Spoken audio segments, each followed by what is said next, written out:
halkan waa madarasada al-imaam Jazariya oo ku taal xaafadda Oodweyne ee degmada Dayniile. madarasada waxaa dhigta in ku dhow 100 arday kuwaas oo inta badan macalinka wax lacag ah uusan ka qaadan. sidaas ay tahay ayaa waxaa dhulka ay ku taal madarasada u baahday dadkii lahaa kuwaas oo macalinka u sheegay booska inuu yahay beec, wuxuuna macalinka iyo mashaayikhda xaafadda go'aan ku gaareen inay ummadda muslimiinta ah karab ku weydiistaan sida ay booska u iibin lahaayeen, maadaama madarasada laga barto kalaamullaahi ayna u noqon doonto cid kasta oo ka qayb qaadata sadaqo jaariye ah. waa kuwan mashaayikhda oo ka dalbanaya in ay soo karab istaagaan. waxaanu joognaa sidaad arkaydaan madrasada al-imaam al-Jazari, madrasatu al-imaam al-Jazari oo aad u jeedaan oo loo baranayo ama loo dhigayo quraanka kariimka ah. walaalaha muslimiinta ah meel kasta ay joogaan muxsiniin iyo muxsinaad isugu jira ayaa waxaanu doonaynaa inaan la wadaagno axwaashu madrasadu qaybo ka mid ah iyo baahidu mataqaanaa ka jirto, iyadoo ilaahay subxaanahu wa tacaala kalaamkiisa lagu baranayo ay tahay waxa la koryeela mudan oo ilaahay uu koryeelay kitaabka ilaahay subxaanahu wa tacaala. sidaad arkaydaan madrasadu waxay ku taallaa meesha aad u jeedaan oo muuqaalka uu qabanayo. meesha iyadoo ah madrasada ay ku taallo waxaa la yidhi waa loo baahan yahay, dad baa iska lahaa. dadkii waxay yidhahdeen waan u baahannahay. haddee qofka mu'minkaana wixiisu intuu raalli uu ka yahay unbaa loo intifaacaa. hadduu u baahdo shareecada waxa weeye in loo bannayn. weliba waxaa la sheegay in iib ay tahay oo meeshaa baahi loo gadayo. waxaannu rabnaa marka halkan ka soo jeedinaynaa walaalaha muslimiinta muxsiniin iyo muxsinaad isugu jiraba in madrasada dhulka iyo meesha ay ku taalla loo iibiyo. meesha aan joogno waa madrasadii imaamul Jazari oo ku taalla xaafadda Oodweyne degmada Dayniile ka tirsan ayaan joognaa. alxamdulilaahi rabbil caalamiin. waa faa'iido weyn aan rabno inaan dadka aan gaarsiino inayna la qaybsadaan muslimiinta caalamka ku nool. khayrka waa la wada qaybsadaa, jannada waa loo kala hormaraa suu sheekh uu noo sheegayay hadda oo aayadaha quraanka hadda ilaahay uu mataqaana uu meeshaas noogu cadeeyay. baarakallaahu fiikum. madrasadan aad arkaysaan dhulkeeda muddo dhowr sano ah ayaa lagu intifaacayay. waxaa bixiyay dad wanaagsan oo muxsiniin oo walaalo fiican ah. macalimka waxay ku yiraahdeen madrasadan quraanka ilmaha ku sii bar. maanta ayay u soo baahdeen dhulkoodii. marka waxaan rabnaa dhulkoodii wali wayna sharfeen. waxay yiraahdeen macalinka waxay ku yiraahdeen waan baycinaynaa haddii macalino aad dad kuu gada ee muxsiniin aad heshadna adaan kaa gadaynaa ma ku dhaafinayno. marka waxaan rabnaa dhulkan asaga ah in aan u dadaalno oo macalinkii aan la qabanno oo aan khayrkii meeshaan aan gashanno oo waqaf aan kaa dhammaan ay noqoto ilaa qiyaam saaca.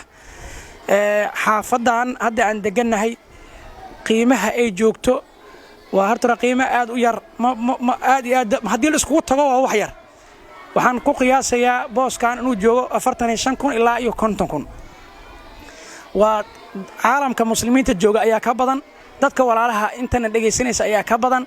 100 qof oo min 500 hadday bixiyaan, waa 100 qof kaliya oo min 500 bixiyaan waa gadi karnaa meeshaan. baarakallaahu fiikum. 200 qof oo bixisa min $250 kaliya hadday la helo dugsigan quraanka waa lama taqaanaa waan gadi karnaa. hawsha aan meeshaas ku nimid culimadii ugu horeysay ayaa ka hadashay. anuguna sidoo kale ayaan xoojinayaa waa baahida loo qabo dhulkaas oo madrasada ah oo kalaamka ilaahay lagu baranhayo oo maanta dadkii lahaa ay u soo baahdeen in macnaha laga qayb qaato qaabkii meeshaas maanta loogu dhisi lahaa oo loogu gadi lahaa madrasada. waxaan marka ka codsanaynaa walaalaha muslimiinta ee sharafta iyo qaaliga nagu ah meel kastoo ay joogaan rag iyo dumarba in ay ka qayb qaataan dhismaha iyo gaditaanka macnaha madrasadaas oo ku taalla xaafadda Oodweyne oo ka tirsan degmada Dayniile. anigu waxaan ahay macallinkii madrasada lagu magacaabayay macallim Saalax Cabdullaahi sida uu Sheekh Cabdiraxmaan anigu sheekayga oo sheegay. jamaacada kale oo nala joogtana waa dadkii guddiga oo dugsiileedii oo maanta dugsiga arrimihiisii loo bandhigayay. duruufta markana soo istaajiday meeshaani annaga duruufteena iyo kurbadeena ilaahay baan u bandhiganay subxaanahu wa tacaala. ilaahayna inuuna qadinayo marna quluubteenna kuma jirto waa madrasada meel ayay yeelan doontaa haddii ilaah yidhaahdo laakiin walaalaha muxsiniinta waxaan u sheegaynaa inay nala wadaagaan kurbada maanta yacni naga haysato madrasadani lagu magacaabay madrasatul imaam aljazariya taqriiban muddo badanna meeshaani ku taalla dadkan walaalaha ah wacni si wanaagsan oo sharaf iyo cizi leh ayay madrasadu noogu soo dhoweeyeen meesha aanu ku dhisannay qofka mu'minka ahna wuxuu asiga leeyahay wuu u soo baahan karaa soomaaliduna waxay yidhaahdaan maalkaagu marna waa bilankaagu marna waa baxsigaaga qofka markay ay baahi qabato oo wixiisa duruuf ay u qabato waa inuu wixiisii ku baxsadaa marka walaalayaal waxaanun iskugu baaqaynaa intii uu maqalkeennaani soo gaaro dal joogta ama dibad joogta annagu waxaannu ku loonahay degmada la tilmaamay oo ah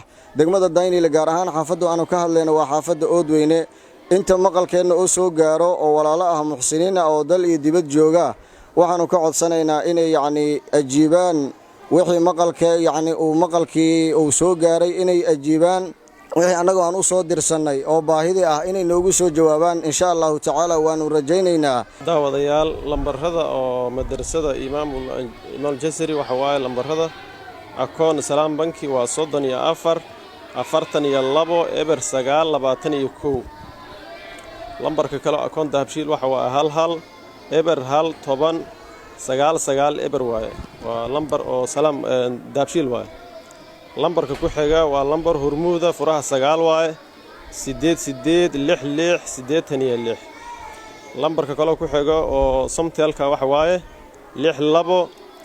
622222 eber 92 waa madrasada lambarkeeda waxaad kala soo xiriiri kartaan macallimka madrasada macallim Saalax Cabdullaahi oo ah macallinka madrasada fadlan aan uga qayb qaadanno alla dartiis ciddii u baahanna waxay kala xiriiri karaan lambarrada shaashadda idinkaga muuqda.